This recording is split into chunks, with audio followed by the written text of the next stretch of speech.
strip of water 33 kilometers wide is now holding the global economy in place. And it's starting to slip. The Strait of Hormuz, a narrow passage between Iran and Oman at the mouth of the Persian Gulf. On a map, it barely registers. In reality, roughly 21% of the world's daily oil consumption passes through it. Every single day, millions of barrels moving through a corridor so narrow that tankers travel in designated lanes just 3 kilometers wide. If that flow is disrupted, even temporarily, the effects don't stay local. They ripple outward through fuel prices, shipping costs, financial markets, and supply chains across every continent. This isn't a hypothetical scenario. It's the scenario that energy markets are pricing in right now. And the situation is escalating. Here's what makes the Strait of Hormuz different from every other shipping lane on Earth. There is no alternative. The Suez Canal can be bypassed by routing around Africa. The Panama Canal has a Pacific alternative. The Strait of Malacca has secondary passages through Indonesia. Hormuz has nothing. The oil that moves through it comes from Saudi Arabia, Iraq, Kuwait, the UAE, and Qatar.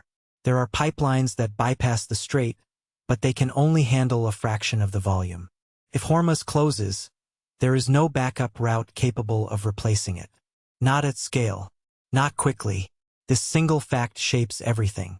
It turns a narrow stretch of water into a pressure point for the entire global energy system. And everyone who depends on oil, which is everyone, is exposed. To understand the scale, consider this. The global economy consumes roughly 100 million barrels of oil per day. Around 21 million of those barrels pass through Hormuz.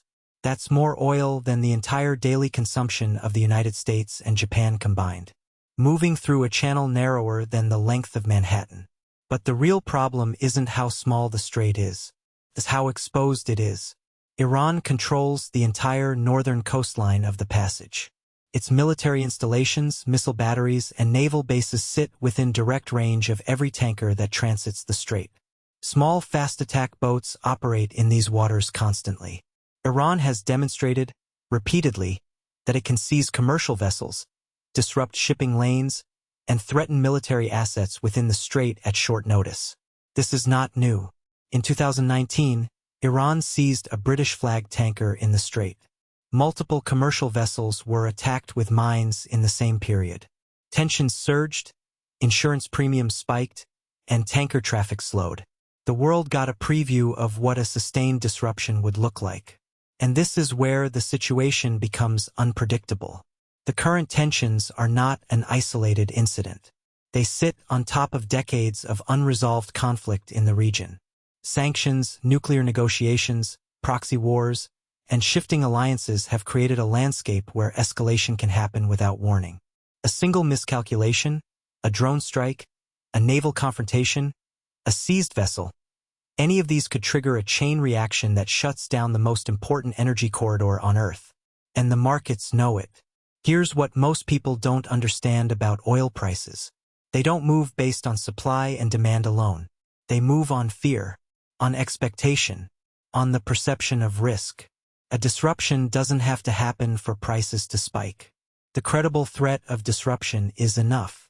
When tensions rise in the Strait of Hormuz, oil futures climb within hours. Not because barrels have stopped flowing, but because traders are pricing in the possibility that they might. Insurance companies raise war risk premiums on tankers transiting the Gulf. Shipping costs increase. Refineries start factoring in supply uncertainty. And all of those costs flow downstream into the price of everything that depends on energy, which is nearly everything. This is the mechanism that most people never see. Oil doesn't just power cars and planes. It's embedded in the cost of food production, manufacturing, heating, electricity, transportation, and chemical processing. Plastics, fertilizers, pharmaceuticals, asphalt, synthetic fabrics. The modern world is saturated with petroleum derivatives. A sustained spike in oil prices doesn't just raise fuel costs. It raises the baseline cost of civilization. Grocery prices climb. Airline tickets surge. Heating bills spike. And for countries that import most of their energy, the effect is immediate and severe. Their currencies weaken. Their trade balances deteriorate. and their populations feel the pressure within weeks. But oil is only the first layer of impact. The Strait of Hormuz isn't just an oil corridor. It's a shipping lane for liquefied natural gas, petrochemical exports, and general cargo. Qatar, one of the world's largest LNG exporters, ships virtually all of its gas through the strait. Any disruption to Hormuz hits the global natural gas market simultaneously, and the ripple effects extend far beyond energy. When shipping insurance costs rise in the Gulf, carriers reroute or delay. Ports that depend on Gulf traffic experience backlogs. Delivery timelines stretch. Manufacturers that rely on just-in-time supply chains start feeling the squeeze within days. Not weeks, days. The Red Sea disruptions caused by Houthi attacks in 2023 and 2024 already demonstrated how fragile global shipping networks are. That was a secondary route. Hormuz is the primary artery. A sustained closure would make the Red Sea disruption look minor by comparison. And this creates a chain reaction most people never see. Now add the military dimension. The United States maintains a permanent naval presence in the Persian Gulf. The Fifth Fleet operates out of Bahrain, just inside the strait. Its mission includes ensuring freedom of navigation through Hormuz. Aircraft carriers, destroyers, and surveillance assets patrol these waters continuously. But Iran has invested heavily in asymmetric naval capabilities designed specifically for this environment. Fast boats, anti-ship missiles, naval mines, and drone systems.